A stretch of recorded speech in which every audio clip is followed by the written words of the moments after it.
టీచర్లే తన ప్రభుత్వానికి brand ambassadors అన్నారు తెలంగాణ సీఎం రేవంత్ రెడ్డి. ఎల్బీ స్టేడియంలో ఉపాధ్యాయులతో జరిగిన ఆత్మీయ సమ్మేళనంలో ఆయన మాట్లాడారు. రాష్ట్ర భవిష్యత్తు మీ చేతుల్లోనే ఉందని గుర్తు చేశారు. కొత్త క్రీడా పాలసీ తీసుకొస్తామని అన్నారు. పాఠశాలలకు ఉచిత కరెంట్ అందిస్తామని తెలిపారు. డ్రగ్స్, గంజాయి రహిత సమాజాన్ని నిర్మించడానికి టీచర్లు తమ వంతు కృషి చేయాలని కోరారు. తాను ప్రభుత్వ బడిలో చదివి ఈ స్థాయికొచ్చినట్లు గుర్తు చేశారు రేవంత్ రెడ్డి. భాషా పండిట్లకు దాదాపుగా 20 సంవత్సరాల నుంచి ప్రమోషన్లు లేవు. మిగతా వాళ్ళకు కూడా 10 నుంచి 15 ఏళ్ల నుంచి ప్రమోషన్లు లేవు. పెద్దలు కోదండరామ్ గారు చెప్పినట్టు మా జీవిత కాలంలో ఒక్క ప్రమోషన్ అయినా చూస్తామా, చూడకుంటేనే రిటైర్ అయిపోతామని ఆవేదన చెందుతున్నారన్న దృష్టికి తెచ్చింది. ఇవాళ దాదాపుగా 24,000 మంది టీచర్లకు, అదేవిధంగా గురుకులాలతో మొదలు పెడితే 30,000 మంది టీచర్లకు పైగా ఈ రోజు ప్రమోషన్లు ఇచ్చినాం. 35,000 మందికి పైగా బదిలీలు చేసినాం. అందుకే ధైర్యంగా ఈ రోజు వేలాది మంది టీచర్ల మధ్యలో ఈ రాష్ట్ర ముఖ్యమంత్రిగా ఎల్బీ స్టేడియంలో మీ కుటుంబ సభ్యుడిగా మీ దగ్గరకు వచ్చి నిలబడి ప్రతి నెల 1వ తారీఖు నాడు మీకు మీ జీతం మీ ఖాతాలో పడే బాధ్యత నాది, ఈ ప్రభుత్వం మీకు అండగా ఉంటుందని చెప్పడానికే ఇక్కడికి రావడం జరిగింది. నేను గుంటూరులో చదువుకున్నా, నేను పూనాలో చదువుకున్నా, నేను అమెరికాలో చదువుకున్నా, నాకు గొప్ప గొప్ప చదువు వచ్చు అని. మీరు ఆడ చదువుకున్నారు అన్న నెటకారం చేయబోయింది. మీరు చూసి ఉంటారు టీవీలలో, అసెంబ్లీలో. అప్పుడు నేను చెప్పిన కొండారెడ్డిపల్లి ప్రైమరీ స్కూల్లో, గవర్నమెంట్ స్కూల్లో చదువుకున్నా అని చెప్పిన, తాండ్రా హై స్కూల్లో చదువుకున్నా అని చెప్పిన, వనపర్తి జిల్లా పరిషత్ హై స్కూల్లో, గవర్నమెంట్ జూనియర్ కాలేజీలో చదువుకున్నా అని చెప్పిన. ప్రభుత్వ పాఠశాలలో ప్రభుత్వ టీచర్లు చెప్పిన చదువు, ఆ చదువుతోనే ఇవాళ జిల్లా పరిషత్ మెంబర్గా, ఎమ్మెల్సీగా, ఎమ్మెల్యేగా, ఎంపీగా, తెలంగాణ రాష్ట్రానికి ముఖ్యమంత్రి అయినా ప్రభుత్వ టీచర్లు చదువు చెప్తే నేర్చుకున్న నేను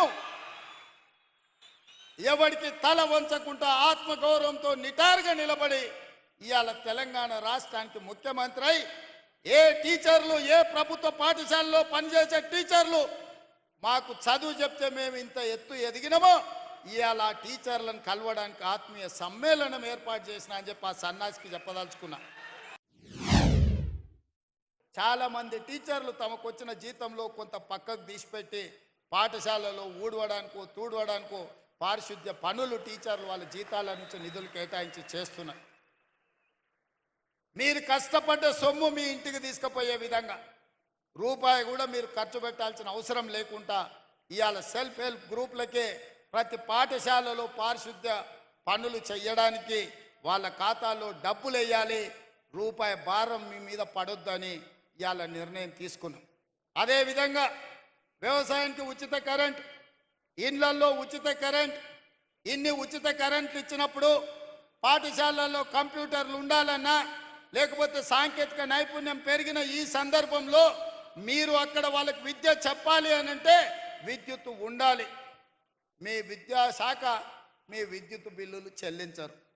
విద్యుత్ శాఖ వాళ్ళేమో బిల్లులు కట్టకపోతే మీకు కరెంట్ ఇయ్యరు. నేను ఆలోచన చేసిన, రైతులకు ఇచ్చినప్పుడు, పేదవాళ్లకు 200 యూనిట్లు ఉచితంగా ఇచ్చినప్పుడు తెలంగాణ జాతి నిర్మాణము, తెలంగాణ భవిష్యత్తు పాఠశాలల్లో ఉంటే పాఠశాలల్లో ఎందుకు ఉచితంగా విద్యుత్ ఇవ్వద్దు? తెలంగాణ రాష్ట్రంలో ఉన్న 30,000 పాఠశాలల్లో ఉచితంగా విద్యుత్ ఇవ్వండి. ఆ భారాన్ని రాష్ట్ర ప్రభుత్వమే తీసుకుంటుంది. అది నా బాధ్యత అని చెప్పి ఈరోజు మీ పాఠశాలల్లో కూడా ఉచిత విద్యుత్తుకు ఏర్పాట్లు చేయండి అని చెప్పి మా ప్రభుత్వ అధికారులకు నేను ఆదేశాలు ఇచ్చిన. క్రీడల్లో రాణించాలి అని అంటే నెక్స్ట్ రాబోయే రోజుల్లో మనం స్పోర్ట్స్ పాలసీ తెస్తున్నాం.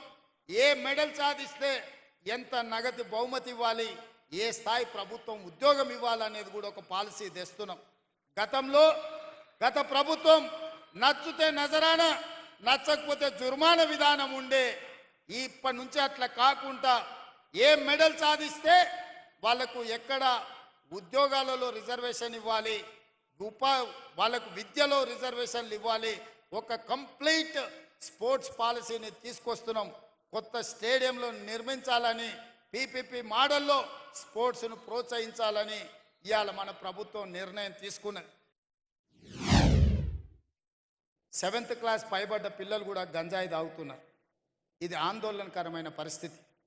మీరు అనుకుంటుండొచ్చు కార్పొరేట్ స్కూల్లో ఎక్కువ ఫీజులు కడితే పిల్లలు భద్రంగా ఉన్నారని. అట్లేం లేదు. ప్రభుత్వ స్కూళ్ళ కంటే కూడా కార్పొరేట్ స్కూళ్ళలో చదువుకున్న వాళ్ళ పిల్లలు ఈరోజు రకరకాల వ్యసనాలకు బానిసలయ్యే పరిస్థితి. ఎందుకంటే పెద్ద పెద్ద వాళ్ళు కూడా నాకు వచ్చి చెప్పుకుంటుంటారు అప్పుడప్పుడు, మా పిల్లల పరిస్థితి బాగలేదు, గంజాయి డ్రగ్స్కి తెలియని వయసులో వాళ్ళు అలవాటైంది, ఏం చేయాలో మాకు తెలియట్లేదు, మీరు చర్యలు తీసుకోండి అని. అందుకే ఈరోజు గంజాయి మీద, డ్రగ్స్ మీద ఉక్కు పాదం పెట్టి తొక్కుతున్నా. మీరు చూసి ఉంటారు, ఎంత గొప్పోడైనా ఏ సెలబ్రిటీ అయినా మెడల మీద 4 దెబ్బలు కొట్టి లోపలికి దొయ్యండి అని చెప్పి ఈ మధ్యకాలంలో దొరికినోని దొరికినట్టే లోపలేపిస్తున్నా. ఎవరు ఎన్ని ఒత్తిళ్లు తెచ్చినా ఎవరిని వదలకుండా ఇవాళ ఈ గంజాయి మొక్కల్ని ఏరేసే పనిలో ఉన్నాం. తెలంగాణ తులసి వనం లాంటి తెలంగాణలో గంజాయి మొక్కల్ని పీకాల్సిన బాధ్యత మీ మీద కూడా ఉన్నది. ఇవాళ విద్యార్థులు బానిసలు కాకుండా చూడవలసిన బాధ్యత మన మీద ఉన్నది.